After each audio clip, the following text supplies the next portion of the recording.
പ്രിയപ്പെട്ടവരെ, വിജുവാൻ നമുക്കെല്ലാം ഒരുപാട് ആഗ്രഹങ്ങൾ ഉണ്ടായിരിക്കുക എന്നത് സ്വാഭാവികമാണ്. എന്തൊക്കെയോ ആയിത്തീരണമെന്ന് ചിന്തിച്ചുകൊണ്ടാണ് നാം ജീവിക്കുന്നത്.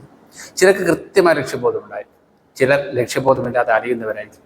ലക്ഷ്യബോധമുള്ളവർ എങ്ങനെ ആയിരിക്കണം എന്ന് ചോദിച്ചാൽ, നിങ്ങൾ കോഫി ഷോപ്പിൽ കയറി മെനു നോക്കി എന്താണ് വേണ്ടത് എന്ന് ഉറപ്പിക്കുക. അതിനുശേഷം നിങ്ങൾ ഓർഡർ കൊടുക്കുക. അങ്ങനെയാണ് നിങ്ങൾ എല്ലാവരും ചെയ്യാറുള്ളത്. എല്ലാം പാചകം ചെയ്ത് വരാൻ സമയമെടുക്കുമെന്ന് വെയിറ്റർ നിങ്ങളോട് വന്ന് പറയും. നിങ്ങൾക്കും ഉറപ്പുണ്ട് നിങ്ങൾ ഓർഡർ ചെയ്ത സാധനം കൃത്യമായി ഒരു ചെറിയ സമയത്തിനുള്ളിൽ നിങ്ങളിലേക്ക് വന്നു ചേരുമെന്ന്. ആ ഉറപ്പിൽ നിങ്ങളവിടെ കാത്തിരിക്കും. ഇതേ രീതിയിലാണ് നിങ്ങളുടെ ലക്ഷ്യങ്ങൾ ഉണ്ടായിരിക്കേണ്ടത്. കൃത്യമായൊരു ലക്ഷ്യമുണ്ടായിരിക്കണം, അതിലൊരു സംശയവും പാടില്ല. അതിനുവേണ്ടി നിങ്ങൾ കാത്തിരിക്കുക. മനസ്സിനെ വളരെ പോസിറ്റീവാക്കി നിർത്തുക. എങ്ങനെ ഇത് സംഭവിക്കും എന്നതിൽ കാര്യമില്ല.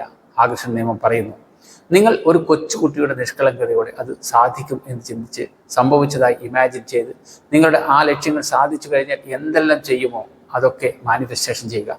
നിങ്ങളുടെ വിശ്വാസത്തിനും ആത്മാർത്ഥതയ്ക്കും അനുസരിച്ചായിരിക്കും ഈ കാലം തീരുമാനിക്കപ്പെടുക.